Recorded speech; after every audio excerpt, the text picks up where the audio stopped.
Welcome to the Byja Radio Show. I'm your host, Dr. Byron Jasper, and we are recording live from J. Kinba Executive Suites in Baton Rouge, Louisiana, with special production by Becnel Media.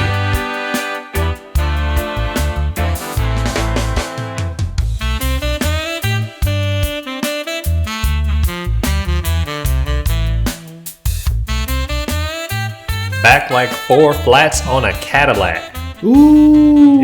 In the Sugar Shack. So we back in flat. I'm gonna say yes, just to make it simple. All right. Not flat like the Earth, but flat is always relative, is what I'm going to say. So, I'm about to say, all right, Kyrie Irving. There we go. Yeah. So, all things considered, we are on episode 21, and when we say episode 21, that means that I, Dr. Jasper, must be sitting next to the amazing co-host, the one, the only, the person who came first in the practice, Patient Zero, aka Mr. George Becnel. How are you doing today, my good brother? Man, I'm feeling amazing, bro. I'm feeling good, man. Care to share what's going on that got you feeling amazing? You had a Coke and a smile, or what was going on? I had a Celsius and a smile. As to your chagrin, that's my primary care physician. Yeah, that is pretty bad. But okay. I had a Celsius and a salad, so I'm feeling pretty good, and I'm feeling full, man. I'm good. Alliteration. I see you. Okay. All right. Well, episode 21. So we are in the saddle once again. Thank you for tuning in to Byja Radio and the Byja Radio Show specifically. For this episode, we are talking about the topic of Medicaid. And a lot of people may be familiar with the Medicaid theme, but some people still aren't really sure what the difference is. So we'll talk briefly about the idea of what Medicaid is and how this episode relates to direct primary care. So with that, I'll start by asking a question and phrasing it in a way where hopefully Patient Zero may be able to give me some context. All right. So we are diving into a topic that has something to do with a little bit of legislation and a little bit of lawmaking. So Patient Zero, the co-host with the mostest.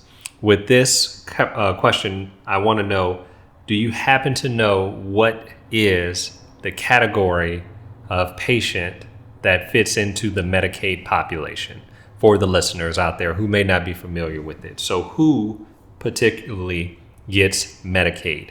Is there any specific demographic that kind of stands out to you? And if you don't know, that's okay. But we want to kind of say in a very basic sense, who qualifies usually for Medicaid? So, I'm going to go with, I see children on here, so that erased my senior citizens guess. I'm going to go with the underserved population or lower income population. How about that? Yeah, spot on. That is exactly what we're looking for. So Medicaid is for the lower income families and individuals that are usually in a particular state. So Medicare is the senior citizens. Medicare is the seniors or people with disabilities. So you can qualify for Medicare if you're disabled or you're usually over the age of 65. But in terms of Medicaid, it's usually for those who are on the lower income side. And the difference is Medicare is federal, meaning it's basically across the country. And Medicaid is usually state dependent, so state to state. So each state has its own Medicaid program, and each state has usually its own Medicaid rules, criteria, reimbursements, so on and so forth. So I need a more distinctive name. Exactly. It's too close. Yeah, well, the funny thing is once you go into each state, some of them have different Medicaid plans or managed Medicaid plans under their umbrella. So it gets even more watered down and more confusing compared to a one-size-fits-all type of approach. Makes sense. So why is that important? Well, one of the things that we'll talk about is some stats on Medicaid. So specifically, we are going to say that nearly 80 million Americans rely on Medicaid across the country. Nearly 80 million Americans rely on Medicaid across the country. And as of roughly the end of 2024, from a quick research on this, 79.9 million Americans were basically on Medicaid at the end of the year, with about 37.6 of those people being children. So a lot of people who have kids oftentimes may know a little bit about Medicaid for various reasons. Women oftentimes when they get pregnant sometimes will end up on Medicaid. But all of that being said, the goal for this is to make you understand that it's not just hey, I have private insurance through my employer. I don't really know what that is. Believe it or not, a lot of people possibly in your family or people in your office have Medicaid insurance, and they are actually using that insurance on a regular basis, which again shows that it impacts a lot of people in our circles. Okay, so that doesn't always mean that it's so far-fetched for you to hear what we're going to talk about. It may be relevant to someone who you're in an actual room with or going to cross paths with sooner rather than later. So based off of that, with that idea that there is a huge population of people on Medicaid, George, what would you think may be some of the problems that we are possibly going to see with the Medicaid type of insurance plan? So we already talked about the number of people, right? 80 million. With the 80 million, a lot of them being kids. We also talked about the fact that it's state dependent. And we also talked about the demographics oftentimes are people who are low income or underserved. So do you have any things that stand out to you that may say, well, this is why this is going to possibly be problematic for this type of program, this type of healthcare delivery system? So if 80 million Americans are on Medicaid, like roughly, right? I would assume that they would have some administrative, clerical type of challenges because that's just it's a lot of people to keep up with. Yep. So I would assume that would be an issue. And also, I don't know the ins and outs, but it seems like it would be up to the provider whether or not they want to accept Medicaid. I don't know if everybody does. Also, it seems like it'll be a struggle to pay for things or have reimbursement or whatever. But I think probably the biggest things would be the administrative hurdles and limited provider participation. Yeah. So as a provider, do you participate in this type of program? So I do, and I do in a very unique way, and I'll talk about that in a moment. But you hit the nail on the head. So administrative burden, reimbursement being hard to potentially come by, and then as you already mentioned, you just have a lot of people who are involved in this system. So there can be a lot of errors, clerical errors, enrollment issues, and of course the list goes on and on and on. So all of that being said that George is highlighting, that brings us to kind of the theme of today's episode, and it is relevant to the new act that people may have heard of. It's called the Medicaid Primary Care Improvement Act.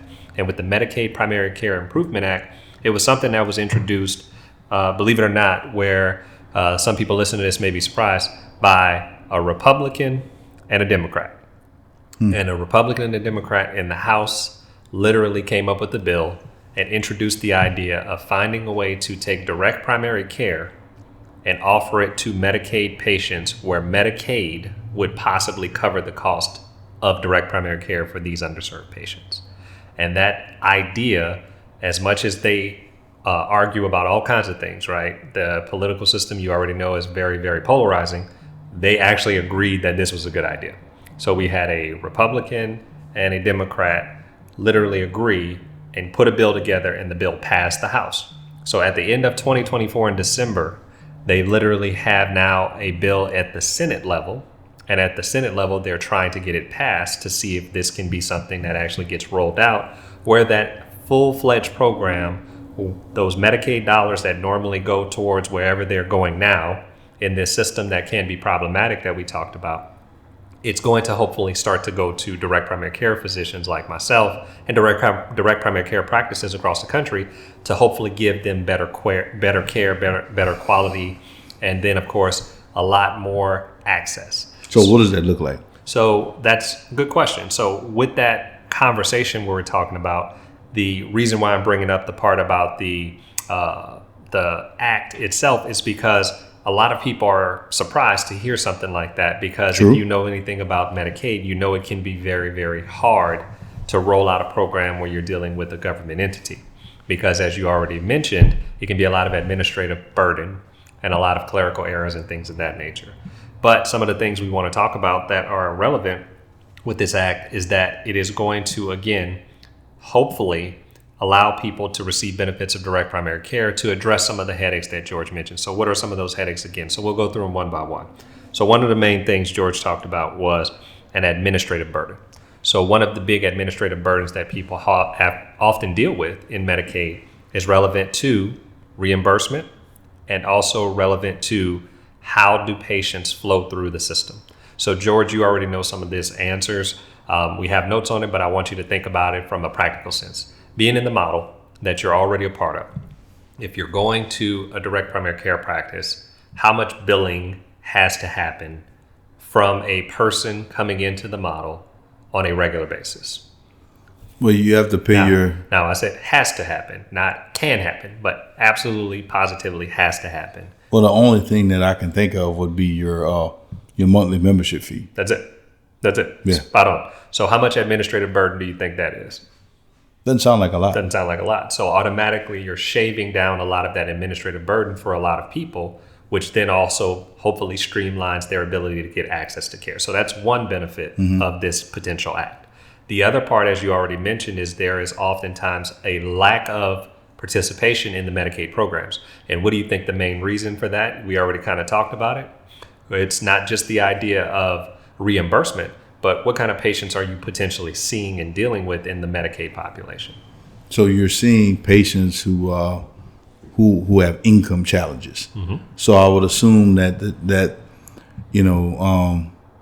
if there is a cost up front, or if there is any type of cost, it would be a challenge to receive that cost.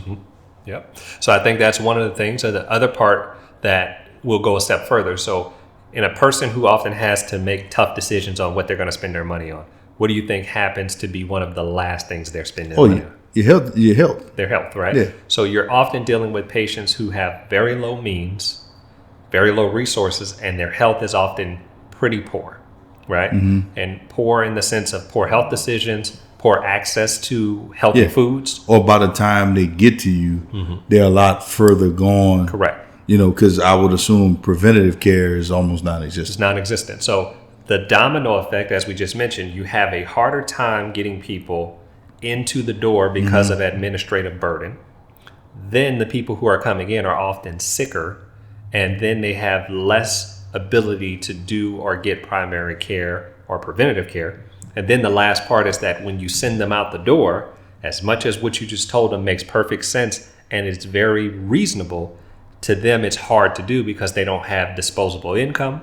They don't have a car to go and get the actual stuff you're talking about. They don't have the time to go back to the pharmacy once they got there the first time and the medicine wasn't ready. So they have to literally make sacrifices on what's available and what's not. So why are we saying it in this way? When we deal with patients in the direct primary care model, a lot of that goes away, right? We're not dealing with the issue of, hey, you can't get your medicine today, because oftentimes what do we do in the clinic when you need a prescription? We fill it. We give it to you before you walk out the door, and you pay for it directly. We tell you the price up front. There is no, well, it's covered, but it's not covered. It's covered, but it's too early to get it. It is covered, but you got to wait 5 more days. It's covered, but you also have a copay. This is how much it costs. If you can afford it, go ahead, pay it. We give it to you. And that part allows, again, less administrative burden, less headache with the, I can't, I may not be able to, I will, but I'm not sure, and all of these other hurdles people have to jump through.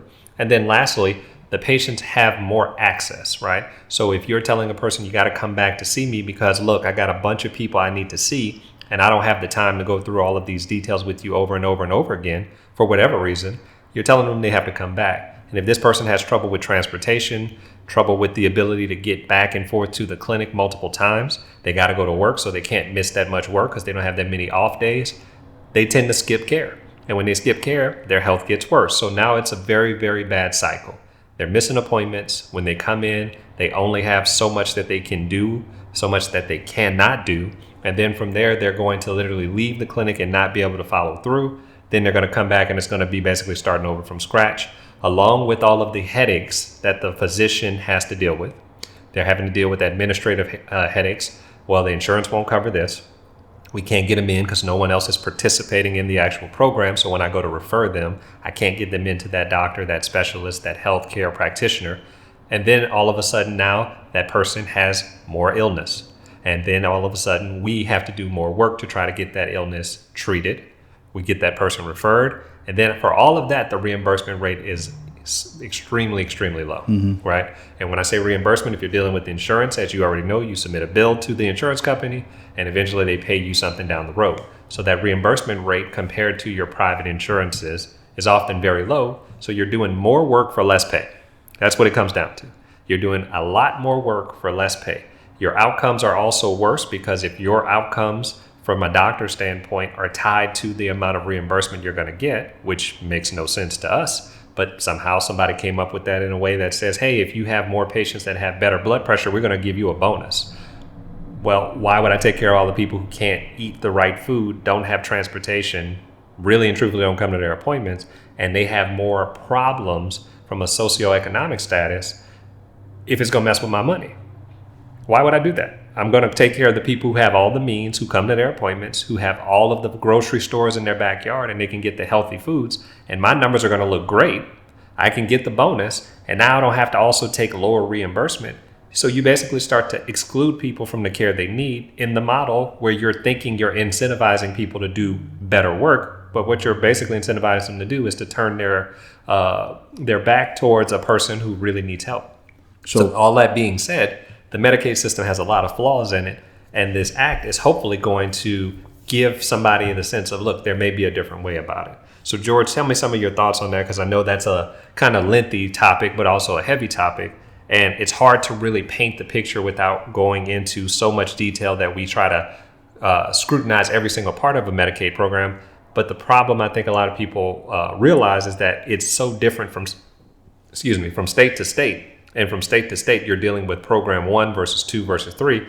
One program may run a good Medicaid program in a lot of ways, and another program may not. So you're having to really and truthfully say, well, where are we and what are or what is not the good things that come along with that. But any thoughts, George? So I'm just thinking in terms of your membership fee, health results, prescriptions. It would be a lot cheaper just for Medicaid to just pay the primary care doctors to take care of people. Yeah. You know, like literally, I don't know how much it costs to treat patients on Medicaid, but it seems like it would be a lot more expensive in a year than just paying somebody's yearly membership costs. Correct. That's what it seems to me. And then you can get the prescriptions.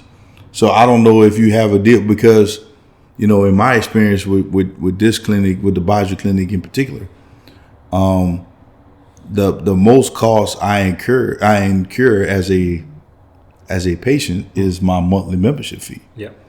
Outside of that, you know, my labs aren't really that expensive.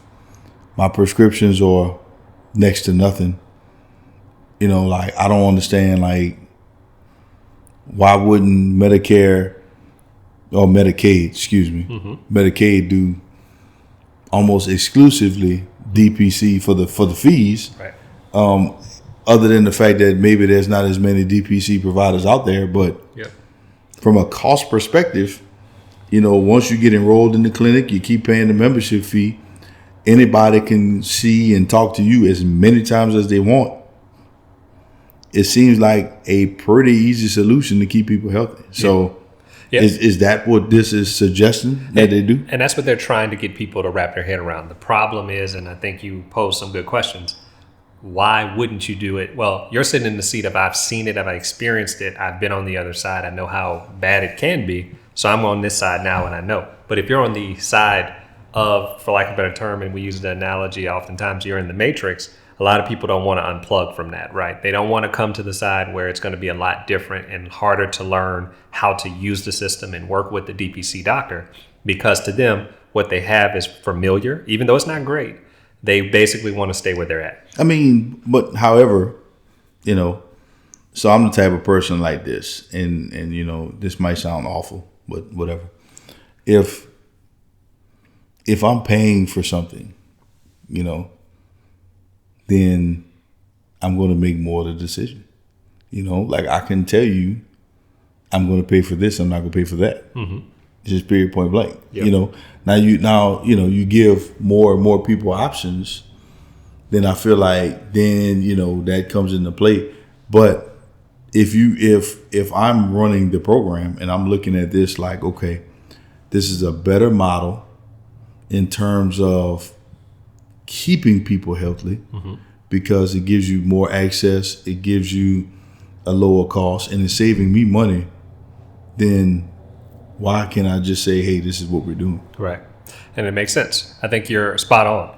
And that's what a lot of us on the DPC side are saying. But you have a lot of people sitting in certain seats that, one, may not know direct primary care exists. Number two, it's not something that helps them to basically get people to move away from the traditional system.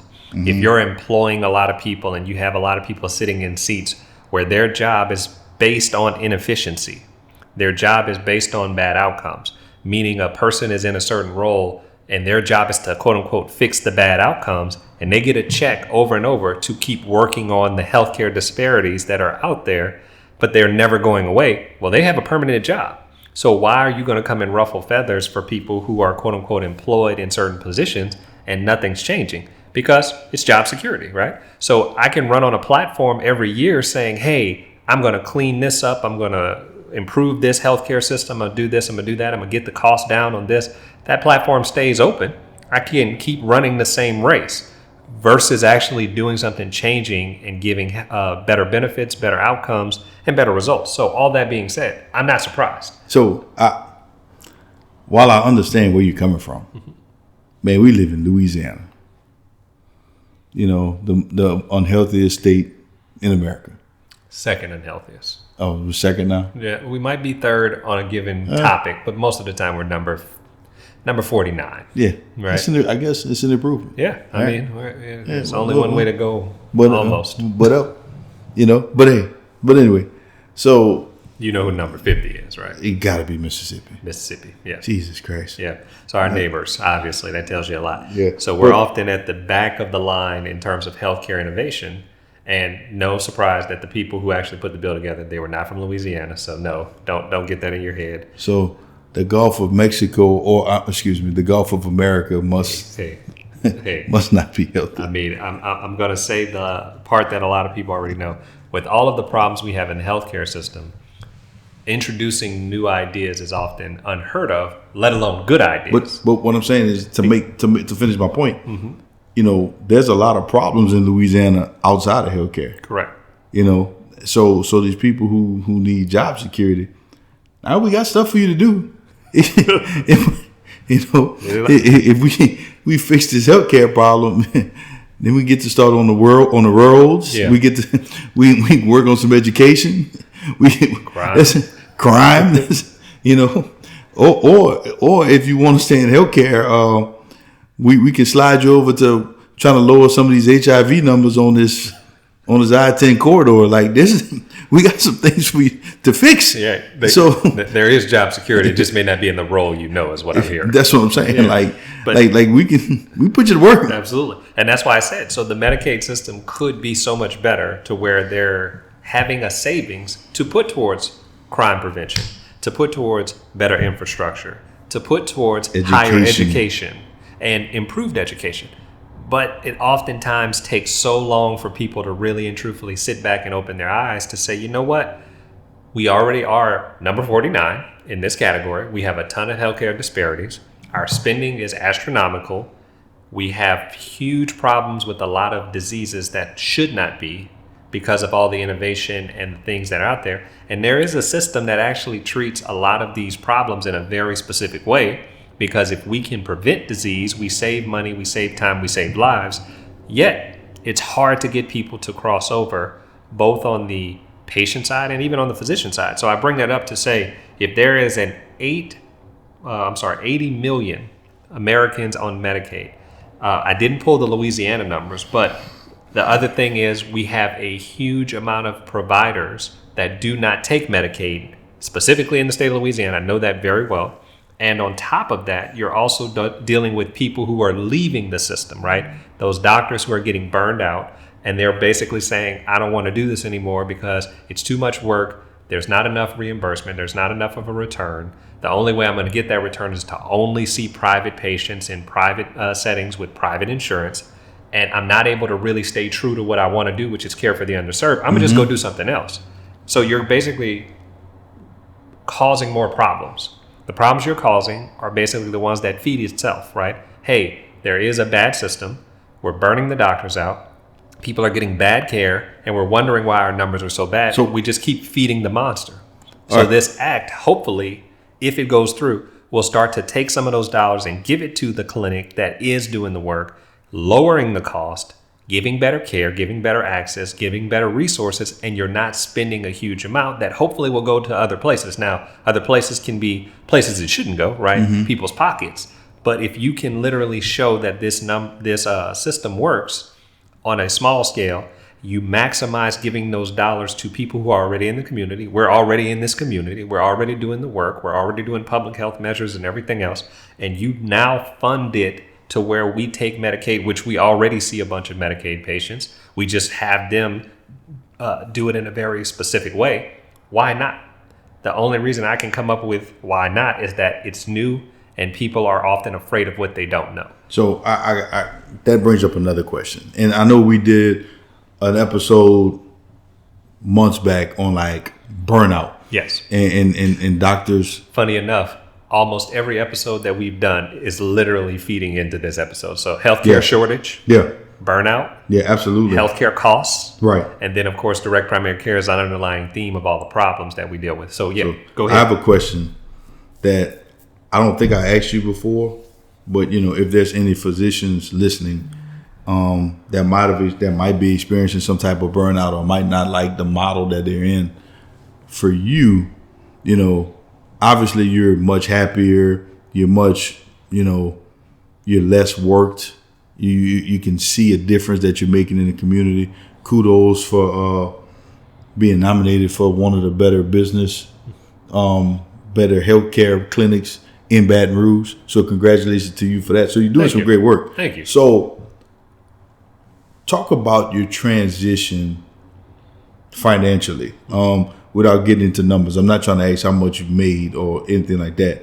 But what I think people are afraid of, and it's not just doctors, it's everybody has this type of anxiety when leaving something leaving the evil that you're familiar with or the devil that you're familiar with versus the devil that you don't, right? Yep. So talk about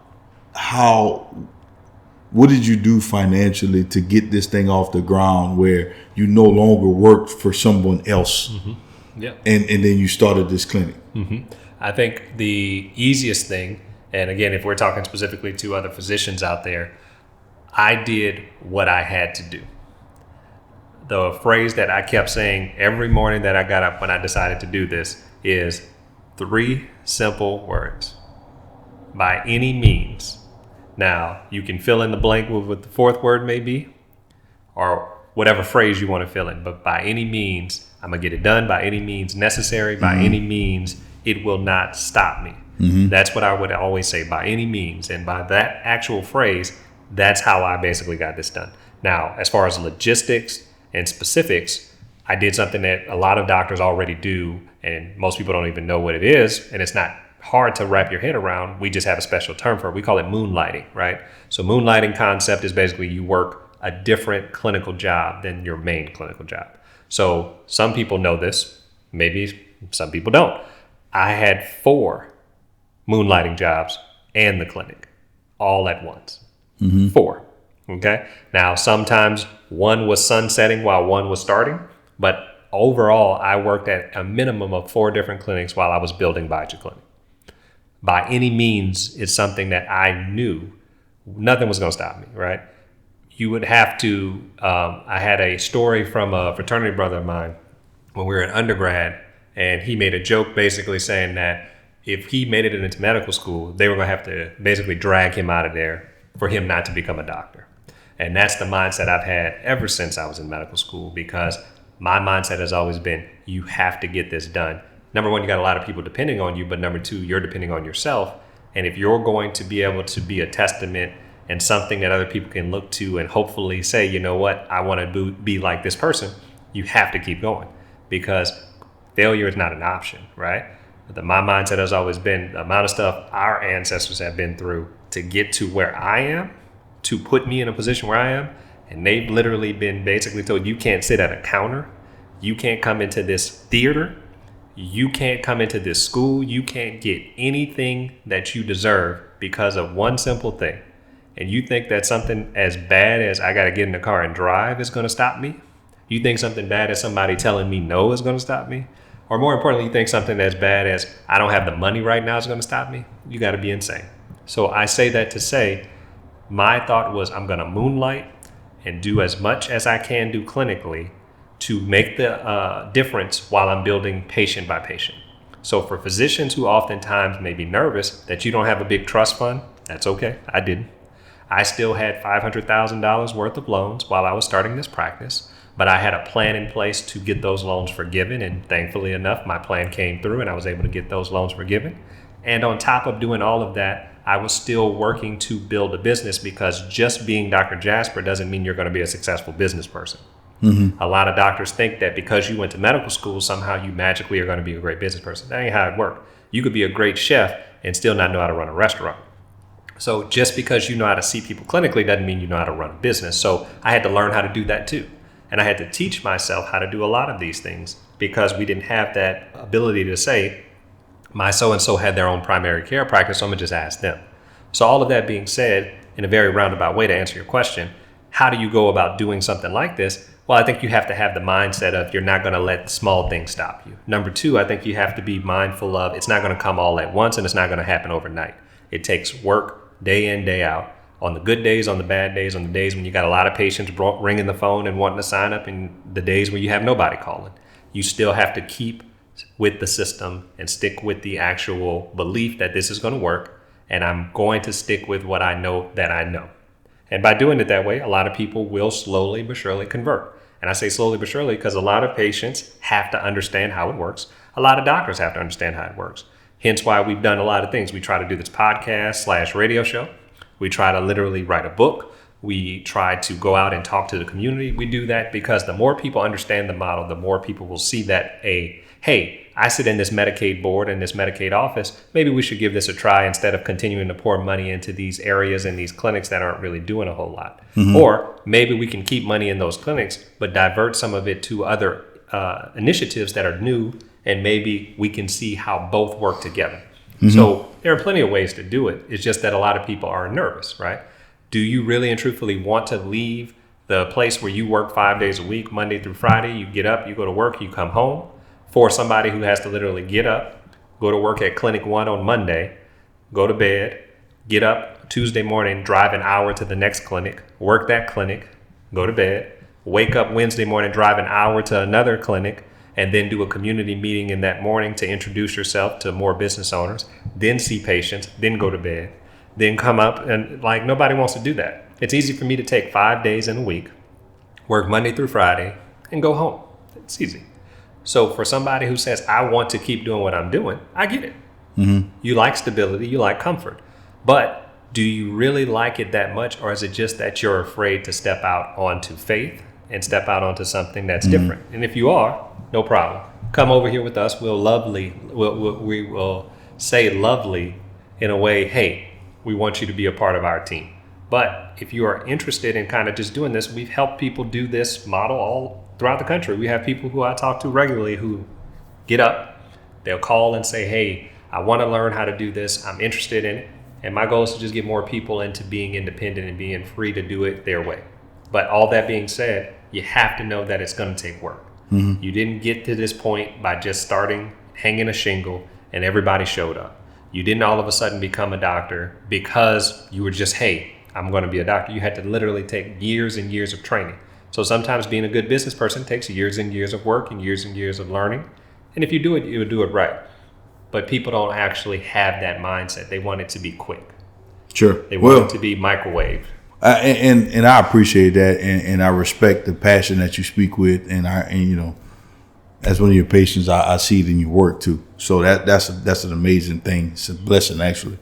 But I definitely wanted you to touch on that transition period, because it seems like that more people could build this out with Medicaid if there were more DPC doctors. And I know that it's a struggle, because like you said, you're used to working 5 days in the same place doing the same thing, and then you go home and you don't have to think about it. Versus, now all of a sudden you're creating a business in addition to seeing patients and in addition to having a transition plan.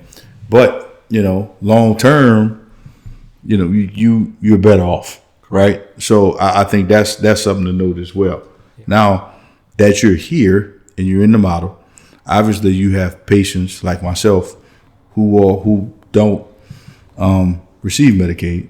But for your patients that do, how does that work? Because I made a comment earlier, it would be easier if Medicaid would just pay the membership fees, or I don't know. So like for you in your clinic, if there's somebody listening to this who maybe on Medicaid and are interested to join the clinic, how does that work for them? Yeah, so great question. I will mention that Medicaid is state by state, as we already alluded to, but it depends on where you're located if you're a physician, if you can actually see Medicaid, right? So if I remember correctly, the state of Colorado has a rule in place that if a person has Medicaid, they can't go to a DPC practice. Mm-hmm. It just flat out cannot. Can't. All right. They cannot, right? Certain states don't allow DPC clinics to see patients, which makes no sense, because if you already have a shortage and you're not getting people to literally enroll and take care of these patients, why would you eliminate a huge demographic of people who want to see the patients and the patients want to see them? Why would you not permit them to be able to be seen? So I don't know what that has to do with anything in terms of somebody sitting in that ivory tower thinking that makes sense, but nevertheless, there are other states that do that. In Louisiana, from what I've found, when I've literally reached out and said, hey, we want to take care of Medicaid patients, and we won't bill Medicaid. We're not going to literally overwork you by basically sending a bunch of stuff and causing more administrative burden. We're not going to run up a crazy bill. We're not going to basically turn our back on patients who need the care and need it most. What do you all say to that? And basically they said, okay, have fun. So for us, what we are something called OPR. OPR is ordering, prescribing, and referring doctors. OPR means that I can still see all Medicaid patients. I can still order all their tests. I can prescribe all their meds. I can refer them like anybody else. The only thing I don't do is send a bill to Medicaid. And because I don't send a bill to Medicaid, that means the Medicaid patient has to pay for their services directly. By paying for their services directly, like everybody else, we tell them how much it costs. They pay us once a month, and we give them care. We then do everything we can to keep their costs down by prescribing, referring, and literally ordering things that are in network to keep their costs down. So believe it or not, if you're a Medicaid patient listening to this and you've made it this far, number one, like, subscribe, and share. Yep. Number two, we have literally found ways to get people covered that other doctors who take Medicaid and bill Medicaid don't even know.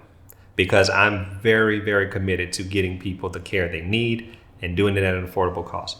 Why do I say that? There are only a handful of clinics and providers and physicians that take Medicaid in the state, okay? And I'm gonna give you a quick example of what I mean by a difference in state to state. I used to do fellowship in DC, and if anybody knows about fellowship, it's basically advanced training. So I spent 2 years in Washington, DC. Their Medicaid program was far, far more accepting. Why do I say that? In the region of Washington, DC, if you referred somebody with Medicaid, pretty much everybody took it. I mean, everybody.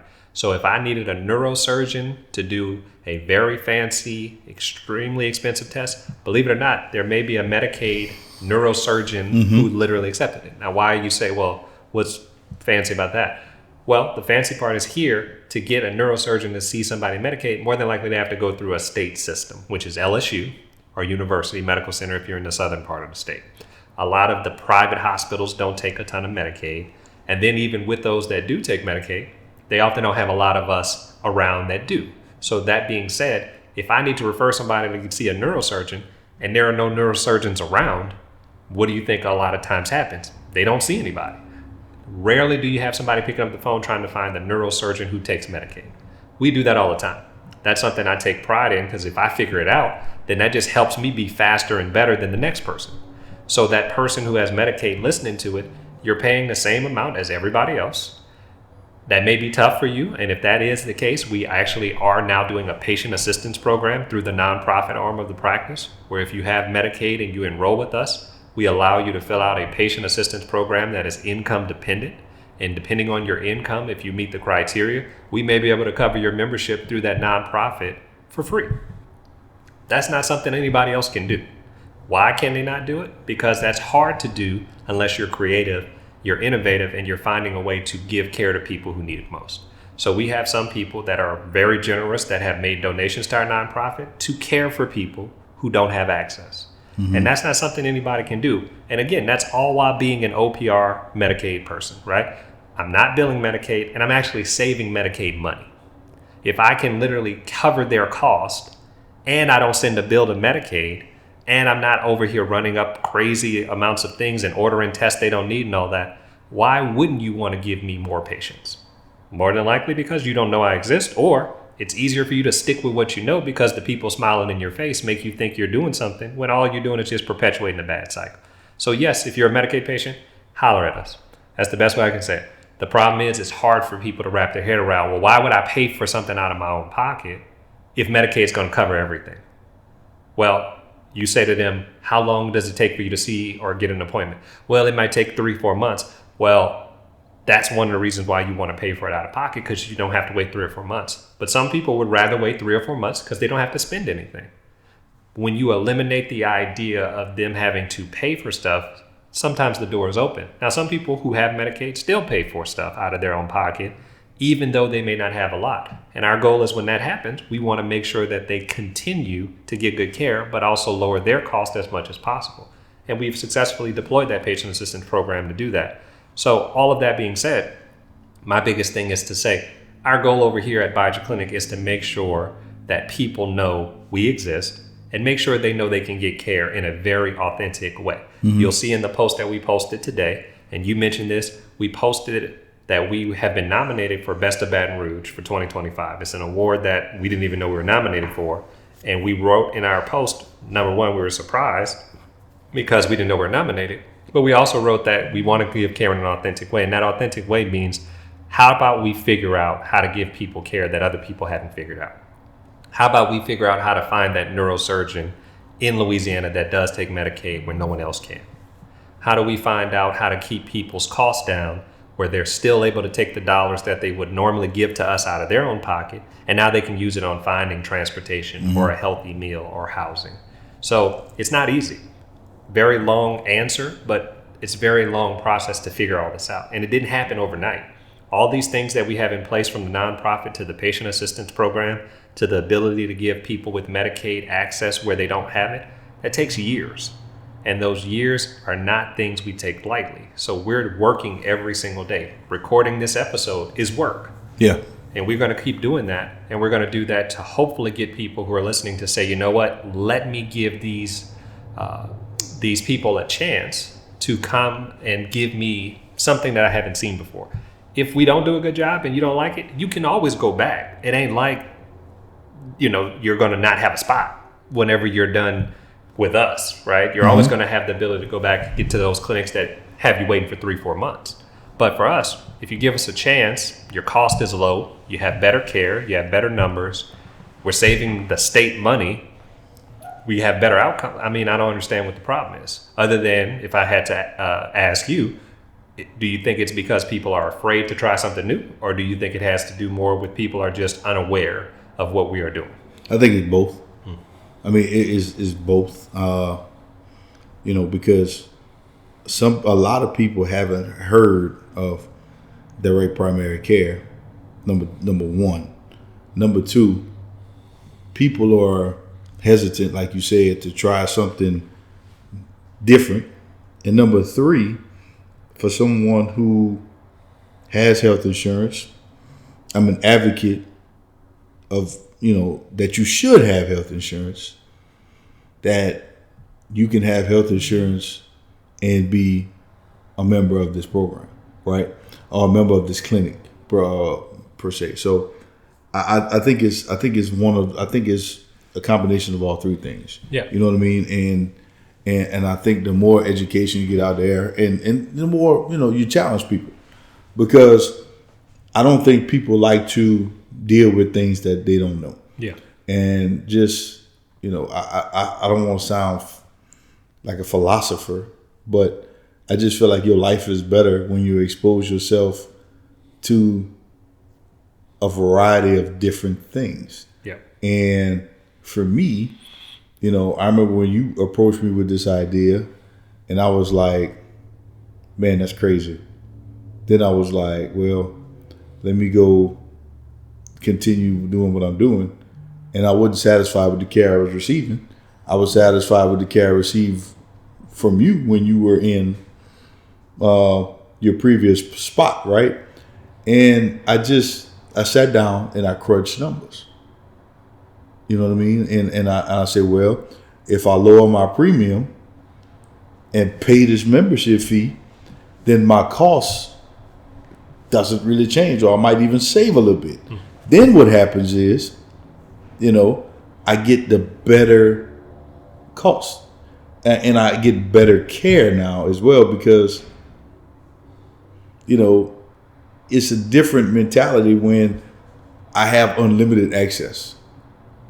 Because there are some things where, like, you kind of just deal with it when you got to pay to go to the doctor. Yeah. Or you go get a bill in the mail. Yeah. Or there's some things that you just kind of deal with. Now I'm just like, hey man, look, fix this. Because I can talk to you Correct. as many times as I want. So I think just having that being exposed to it and saying, hey, look, man, I can lower my premium. And I can afford a higher deductible now, because I'm not even using my deductible unless I go to a specialist or unless I go to the hospital, Right. which still may happen. Right. And you still need to be, if you can afford insurance or if you have access to it, still have it. Yes, absolutely. But, I think people not exposed to this way of thinking, and they don't sit down and look at it. They just say, I got to pay monthly to go to the doctor. Yeah. That's crazy. Yeah. And it's crazy because it's not something they're used to. But it's the same thing, and I said this probably at least once a week. It's the same thing I think people said whenever they came up and said, look, you can keep renting these videotapes and these DVDs, or you can do something called streaming. And people were like, why would I do that? This is fine for me to keep renting and returning and renting and returning and getting all these late fees. Or I can stream. And then all of a sudden streaming became very, very accessible because some people got behind it and put a lot of money behind it. And all of a sudden people were like, oh, well, this is the normal thing.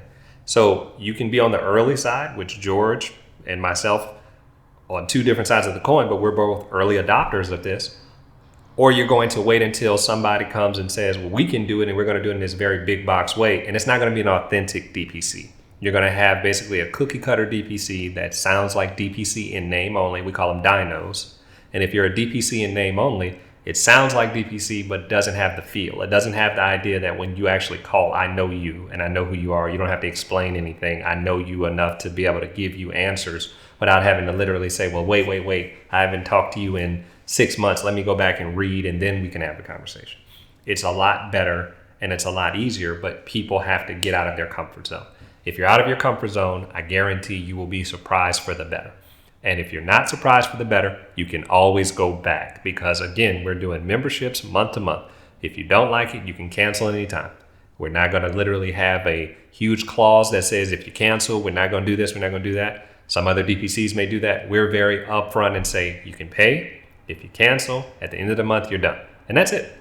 And most people like that when they get that. And in the Medicaid sense, with this act that they're hopefully going to pass at some point or another, The idea I hope that the legislators will hear is that it can be a cost savings. It can lower the administrative burden. It will increase enrollment in the Medicaid system because a lot of these doctors are already sitting here caring for the underserved with people who don't have insurance at all, as well as those who have a Medicare, a private insurance, and possibly even a Medicaid, like in our case. And the very last thing is it's going to literally eliminate very bad health outcomes on a grander scale, because now when people have more access, as George is alluding to, you're going to have less people going to the emergency room and waiting until the last minute for something that they quote unquote can put off. And by the time they finally decide to go and they get to the emergency room, it may be too late. So we're increasing access, we're lowering cost, we're lowering administrative headaches, we're increasing enrollment because there is oftentimes lower enrollment in a Medicaid program because of all the problems that it has. What do you have to lose other than the idea that, hey, it's different? The one thing I hope they will do, and I'm going to say this for a brief moment, do not muddy it and water it down by creating all of the barriers and burdens in a new program. What people tend to do is they want to basically now say, well, in order for us to know it works, we need to put all these metrics in place to make sure all these things are tracked and all that. Because when you're dealing with a government entity, they start to literally think that the way to make sure stuff works is to basically overly scrutinize it. And you start to literally add all this red tape and bureaucracy in, it just goes right back to where it was. Because now your DPC doctor, who's free to literally practice medicine because they're not worried about all this insurance stuff, you're now coming in and trying to tell them they need to do all this reporting. You know what they're going to say? Nah, we don't want to do that. Go back to what y'all were doing. Because y'all do all this reporting, and your reporting tells me that y'all are horrible. So now you're trying to come and make us report, which is going to make us horrible. How about you just let us care for the patients? Because back whenever the old school docs used to do stuff, they didn't do all that reporting, and people were literally living healthier, happier lives. So why now wait and start forcing this down a person's throat with the new legislation causing problems? Hopefully they don't do that. If they don't do that, I think it'll be a success. If they do, it's just going to be the same thing with just a new name. You know, and I got to be honest, you know, on a personal level, a lot of the best things that I've had in my life, I just got by just trying stuff. You know what I mean? We talk about this DPC model. I've been the type of person to always have health insurance, and I always will say have health insurance if you got access to it. You know, but I tried this model because I liked your care, and I realized personally that I wouldn't go find a Dr. Jasper somewhere else. If I had to see Dr. Jasper, I need to at least give this a try.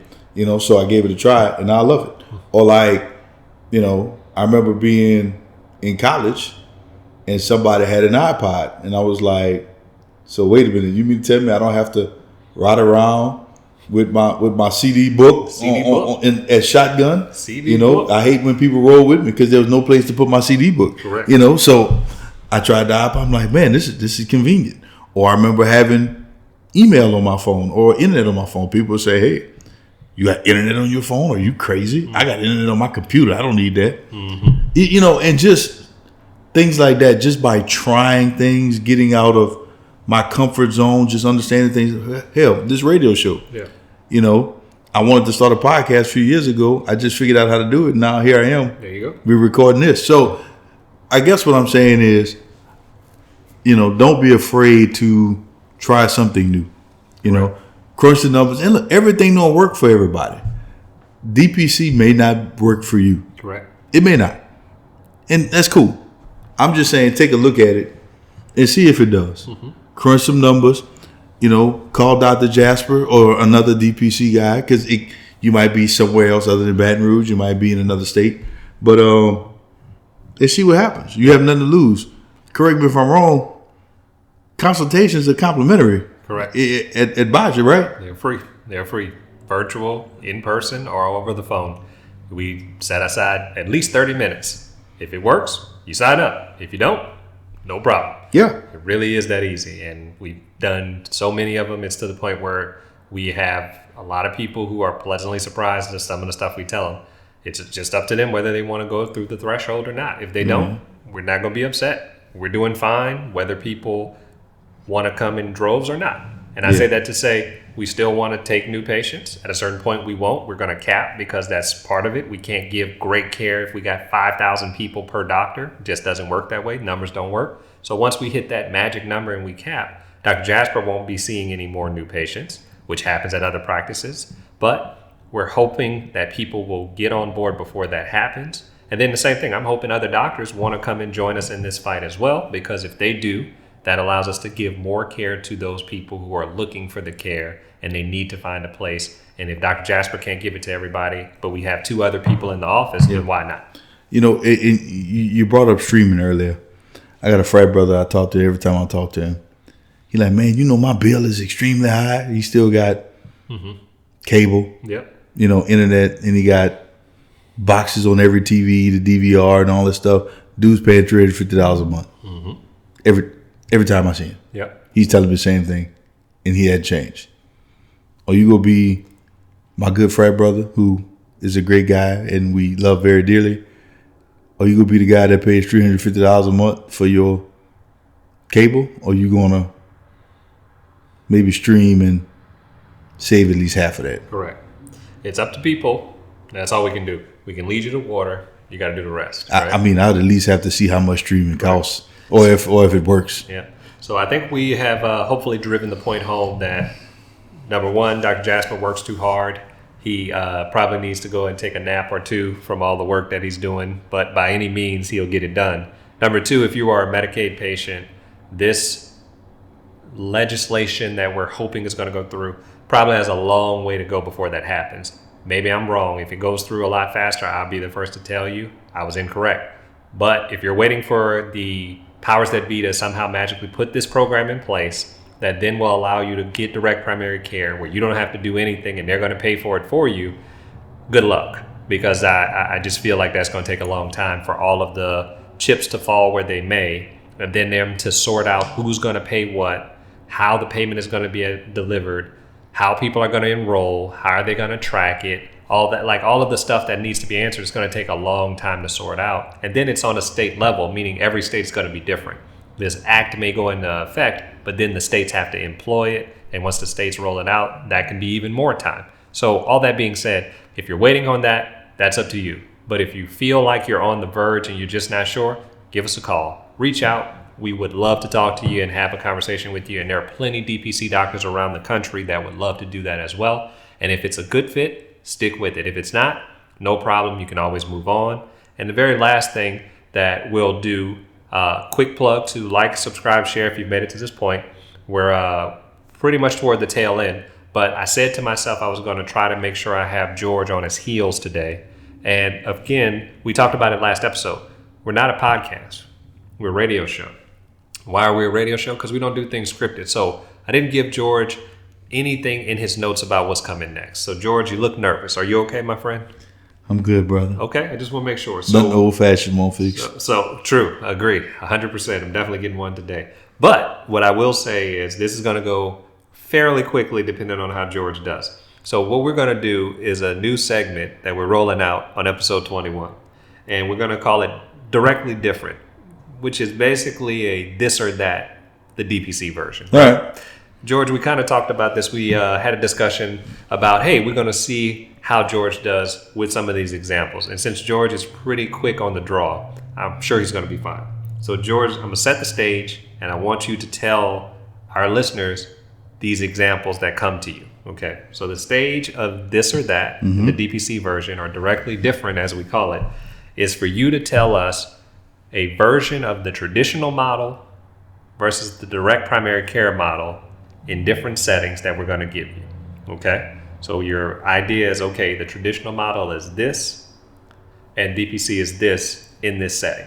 Okay, so whatever comes to mind. So the setting is if you're waiting in a waiting room, but I want you to give me an example of waiting in a waiting room, traditional versus DPC, when you're talking about going out and getting something to eat.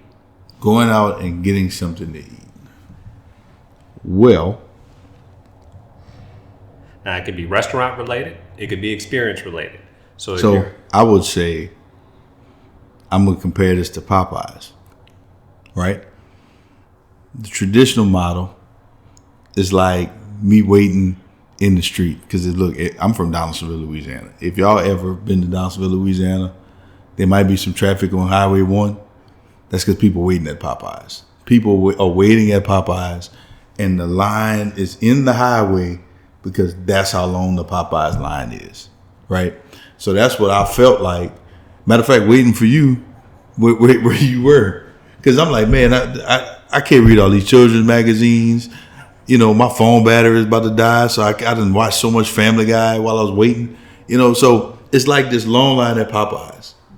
Now, DPC, I'm enjoying the same delicious Popeyes chicken. With the 11 herbs and spices. No, man, that's KFC. That's KFC, I know. But you know, I'm gonna have this dirty rice and these red beans, you know. But guess what?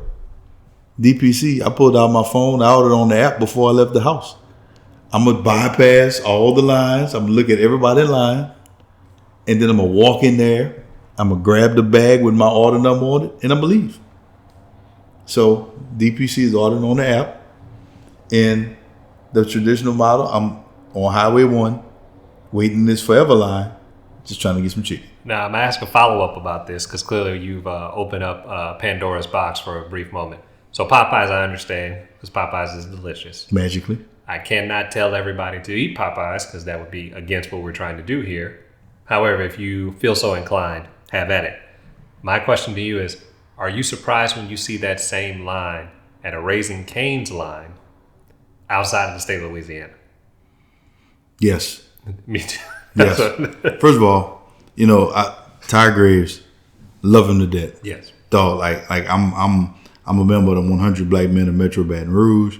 He gives a big donation every year. Man, he really is a supporter of the foundation, you know. And I've been eating Raising Cane since I was like 15. Yeah. Right? The first one on State Street by LSU. But there's a joke running around that I got to share it because it's hilarious. They said Todd Graves is the richest man in Louisiana because he doesn't have to buy seasoning.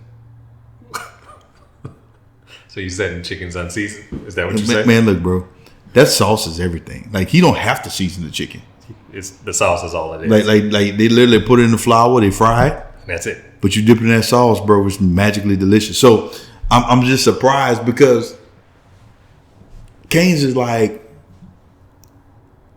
delicious, right? But it's old news to me. Like, I've been on Cane's the majority of my life now. And then I go like to Chicago and I see like this flagship Cane's store they just opened on Michigan Avenue. Mm-hmm. And I'm like, man, I've been on this. Like, Jordan was still with the Bulls when I got on this. You know what I'm saying? Yeah. So I don't know. Yeah. But yeah, I'm always surprised to see the hype around Cane's. Correct. Not that it's not good because it's delicious. It's just I'm desensitized to it. Correct. Because I've been on it my whole life. So you rolled into exactly what I was saying. I think what it is people get to the point where that's the way it is. We gotta wait in the waiting room because that's the way it is. So they think standing in line or waiting in line for a Popeyes or a Cane's is normal, but you just said there's a different way, and if they learn how to use the app, they can bypass the line and get their food and keep it moving. It changes how you move, right? You know how annoying it is to wait in a waiting room, like at the doctor? Because, like, you don't understand, like, as a doctor, I'm pretty sure you don't get it. Because, I mean, who are you waiting for? Like you got something wrong, you just fix it yourself, right? But you think about this, man, like, you're waiting in the waiting room and you're never called on time. Mm. So now I done sat there, I done got something out the vending machine, I got a snack, I got a cold drink, even though I probably shouldn't be drinking cold drink while I'm in the waiting room because that's why I'm there, right? Now I got to go to the bathroom, but I don't want to go to the bathroom because I don't want them to call my name while I'm not in the waiting room. You know, my phone might ring. I don't want to take a call because I'm in the waiting room. I don't want to miss it.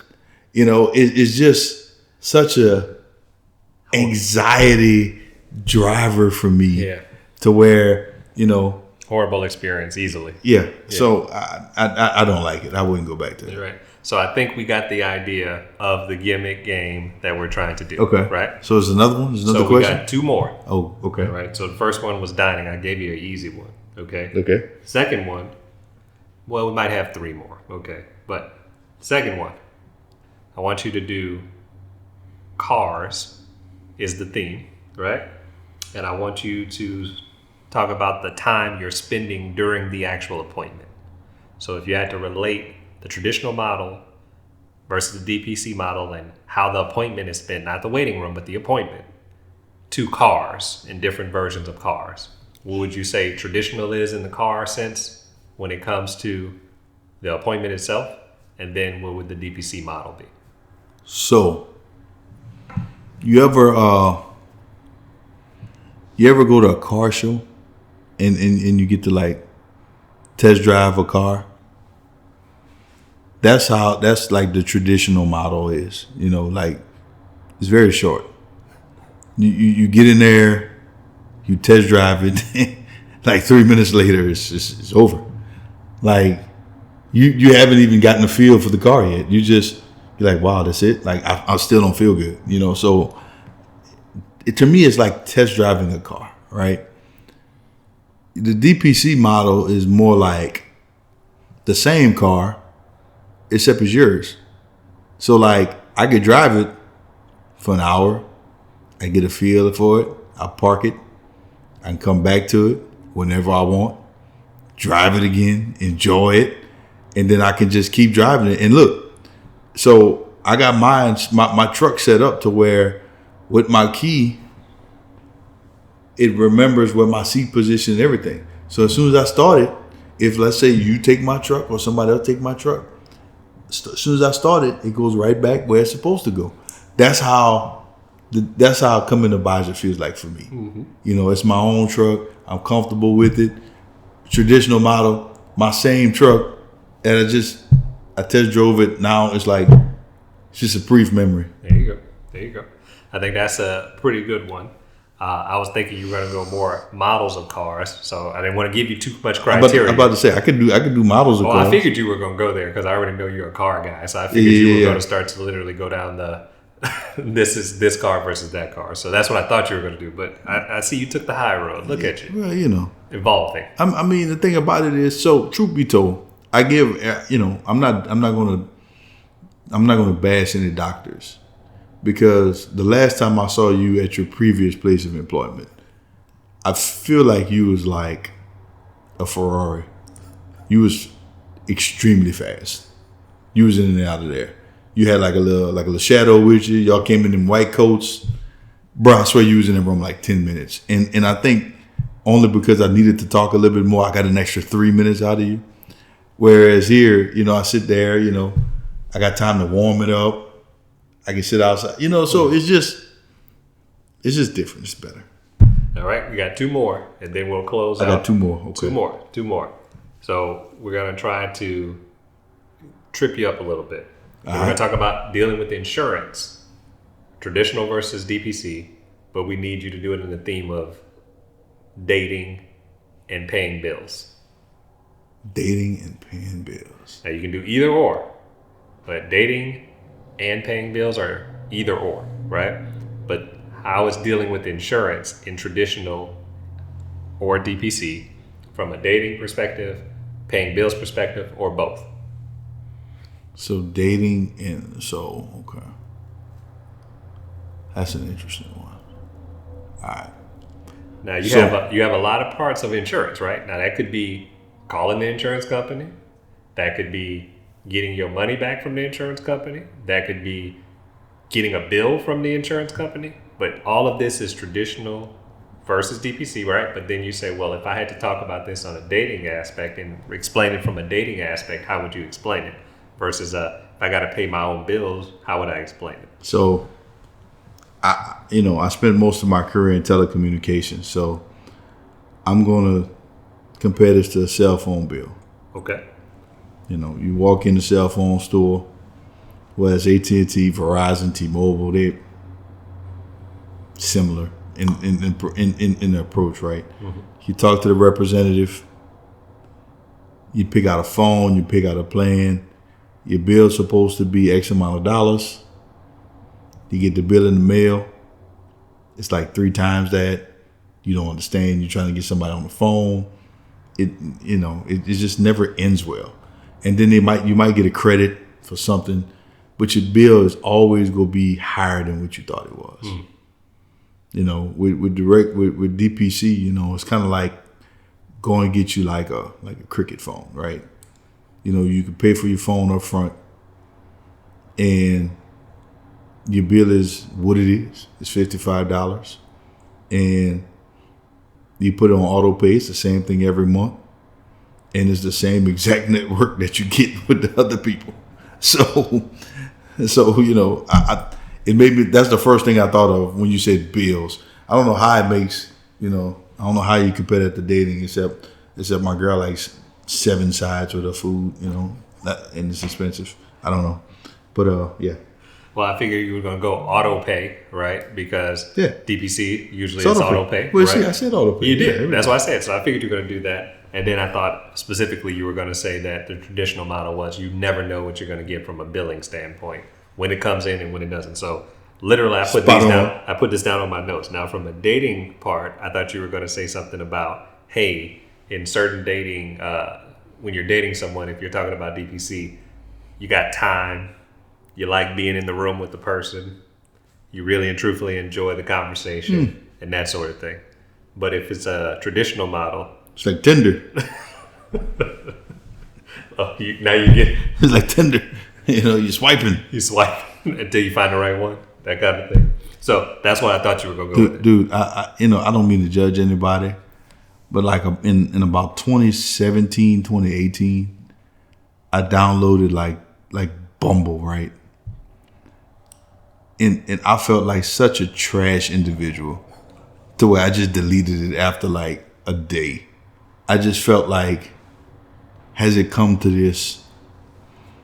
You know, so yeah. I don't know. That's why I didn't think about it. I'm only laughing because I could easily see you back then. Now, was this literally when you were like, you know what? This is when I'm going to now turn over a new leaf? Because as you were deleting the app, were you like, you know what? I get it now. I've now matured enough that I don't need this? Or was it more like, this is too much work? No, it wasn't like this is too much work. It's like, I couldn't look myself in the mirror. I was like, what have I become? Like, what happened? You know? What happened in the good old days? Like what happened? Like, what happened, man? You know, I don't know. But yeah.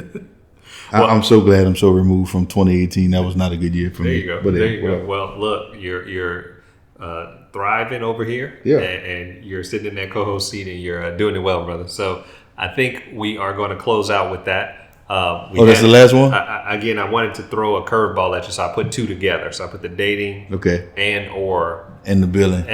I'm about to say, man, they go hand in hand because dating is expensive. See, I figured you were gonna have some overlap there. Dating is expensive, bro. Yeah. Like I dare you.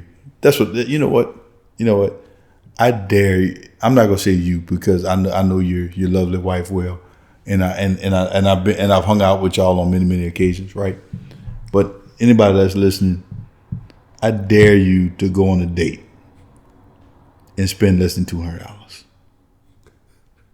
If you could do that, I'm gonna be impressed. Dating is expensive. Like I never understood. You know what? I never understood this. I could go eat by myself, and I could eat for like $20. I already know you go on a date. I already know where you're going. It's like $200. Like why?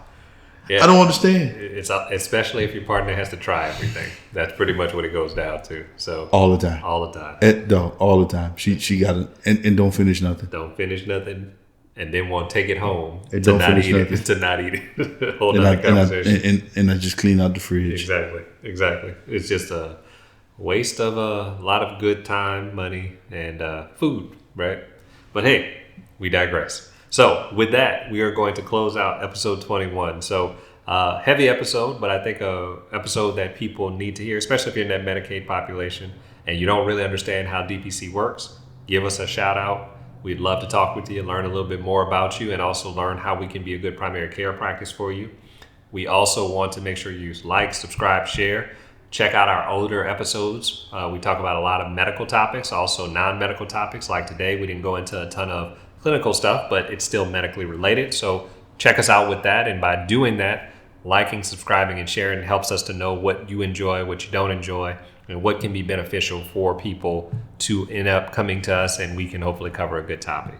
Our next goal will be to get George to expand on his this or that. And next time we're going to make it a little bit easier on him, where we're not going to give him actual themes within DPC. We're just going to give him topics to explain which is traditional versus which is DPC. So we're going to come back to it. I'm just putting you on notice. So you go say like LimeWire on dial-up versus like Apple Music or Spotify? No, I'm going to say something like travel, right? Like what is travel traditional versus DPC? And at that point, I'm just giving you a carte blanche. I mean, you could like fly somewhere, or you could like ride a horse. I mean, I don't even want to know which one's the horse at this point. I think because something's antiquated and something's not. I could see that. I figured, but I also figured, being that for the most part we're not from the truest sense of the country, but we probably know a good bit of country folks. So I hate animals. I'm like the least country person that you know. And it's crazy because I'm from Donaldsonville. No, I'm from the country. No, but I'm not country. My wife is the least country person I know who's from the country. So we the same person. True, I agree. I wholeheartely agree, which is always funny when you two are together. So I don't hunt. I don't pet dogs. I don't do none of it. I don't like to peel shrimp. I just don't, bro. Like you want me to take the head off and devein like raw shrimp? Nope, kick rocks. Like I rather make the store run or like come back with the do plates. Something else. Come back with the ice. do something else. I could dog. I go buy some ice. No, I'll come back with an ice chest full of ice. There you go. That's right. That's why I said I'm contributing. Know your strength, right? Yeah, bro. You got to know your role. There you go. You got to know your role, bro. Hey, you want to have an in-depth conversation with me? You call me. You want me to you want me to work like a math problem? No problem. You want my technology expertise? Perfect. You want me to hunt and like process meat? Don't call me. You want me to sit and watch your dog? You want me to take care? You want me to dog sit for you? Don't call me. I'm not doing it. I'm just not. There's only so many things you go do. I bring other value as a friend. Just don't. I'm not watching your dog, bro. I'm just not. Oh man, I'm only laughing because I could actually see people calling you because they're like, George is so nice. He'll watch our animals. Dog, no way. They go set themselves up for failure. I have two very, very good friends of mine. They live in Arkansas, and they called me, and it was like, GP, I need a favor. I said, anything for you. I need you to watch the dog. Anything but that. If you need like blood, I got you. You want me to donate blood? You need some bone marrow? I got you. You want me to watch the dog? No way, bro. I don't even want the dog in my house. The bar's really low for animals at this point. Yeah, I'm not doing it. I'm just not. How about a goldfish? I mean, goldfish is cool. Like I can, like I find like an aquarium peaceful. But like if I gotta like touch it and walk it, yeah. Well, you don't walk stuff it, like but that. No, I'm not talking about the fish. I'm just talking about the animals. Oh yeah, animals. Period. Yeah, if I got to touch it and walk it and do all, no, I'm not doing it. I'm just not.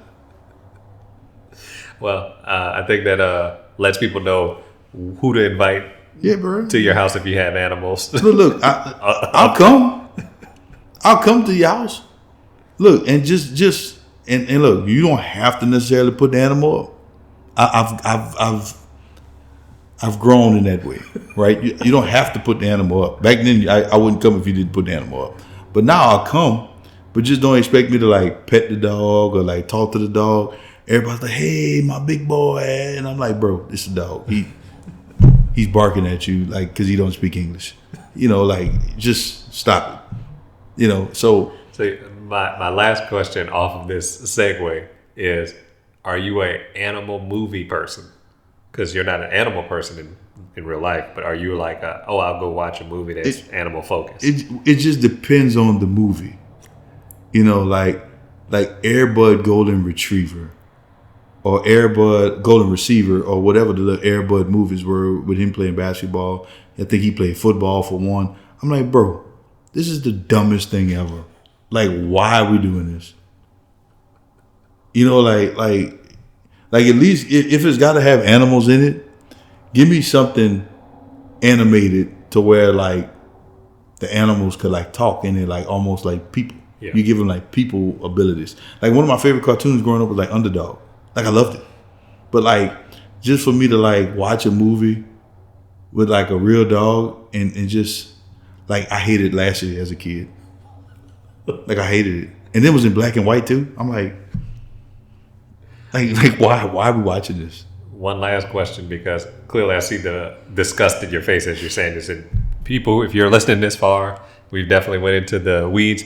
If you could see George's face, you would definitely see the disgust in his face is authentic. Yeah. But last question about the animals: Darkwing Duck or DuckTales? Ooh, it's like the same thing. Like Darkwing. Damn. Only can pick one. Damn. It's the same characters. It's the same exact characters. Launchpad was in both of them. You know, Huey, Dewey, and Louie was in both of them. You know what? I'm a Scrooge McDuck guy. I love Scrooge. 100%. Dog, Scrooge is rich. He talk crazy to you. I guess I'm gonna take DuckTales because of Scrooge, but I really like some Darkwing Duck. Mm-hmm. So I like both of them. But since you're forcing me to pick, I'm going DuckTales. I'm going DuckTales because I like their theme song better. That theme song was wait, don't sleep though. Darkwing Duck theme song was dope too. I'm not saying it wasn't. I said I like DuckTales because I like when it broke down and the boy was like, "Let's get dangerous." Darkwing Duck, like that was cool. I'm not saying it wasn't, but if you tell me you had one theme song to listen to, you gonna go Darkwing Duck over DuckTales? DuckTales, ooh. Darkwing Duck. No, not even close. Not even Absolutely. Close. If you have listened this far in this episode and you literally want to help us solve this, just comment on whatever social media platform or whatever platform you're listening to and tell us which actual one is better. And also, look, going forward, if you want to hear me rant about animals, or if you want to hear me and Dr. Jasper argue over like childhood cartoons, we'll do more of that. We'll just like do it earlier in the show. Yeah, absolutely. But we're still going to talk about medicine and health because we got to keep you healthy. But we are here to entertain as well. So, well, more importantly, people may think this is solely for entertainment. These are real conversations we have. Yeah, real conversations. And as soon as we cut this off, we're going to argue some more. All right, so we're going to close out. I think we went long enough. So, George, where could the people find you for future reference? At Becnel Media on Instagram. George Becnel on George P. Becnel, the second on LinkedIn, and George _Becnel on Twitter or X, formerly known as Twitter. All right. So for us, Byja Clinic, we are www.byja.org. You can also find us on Facebook, LinkedIn, and Instagram under Byja Clinic. And then, of course, for the Charitable Alliance, our nonprofit organization, that is Byja Charitable Alliance. It's byjaca.org. Also consider checking us out in the Byja Blueprint book. That is something you can find on multiple platforms, things like Barnes & Noble, Amazon, Apple eBooks. And then lastly, if you are so inclined and you would like to, check out our social media pages and go and vote for Byja Clinic as the Best of Baton Rouge 2025. We have been nominated by someone very generous, so thank you. And more importantly, if we are able to somehow win this against all these big practices out there that have been open for decades, and we've been open for a little over 4 years, hey, that says a lot about the movement we are creating. So if you'd like to check out our social media pages, the links are there. You can vote every day up until the voting closes. And if you have listened, the hack apparently I've been told is you can vote multiple times if you use different browsers.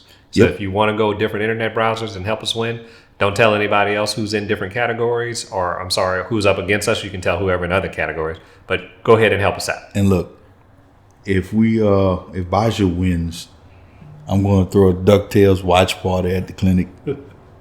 If Byja wins Best of Baton Rouge, not because I'm literally thinking like, oh my goodness, it's the most prolific award. I'm happy to get any award. But I'm going to tell you this. If we beat the people who are in the category, because these people are huge practices that have been open and around for a long time, if we beat them, you can't tell me nothing, okay? And if we weren't on this podcast, I'm sure a profane word would have been in that actual blank instead of nothing, because it's gonna be a wrap. It's gonna be literally me cutting up, because I might have to just walk into these clinics and be like, you know what I am, the owner of the Best of Bad Breed. That's like, I'm just gonna show out a little bit. Sounds like you've been watching Archer instead of DuckTales, brother. Johnny Bravo, maybe a little bit more. So that's another great. That's one of my favorites 100%. too. Yeah. All right, y'all. So again, thank you for listening this far. If you really have listened this far, that means you are a real one and you are dedicated to this show. So help us get to the next level. Please like, subscribe, share, rate, comment, and all those good things. And we will see you all next week.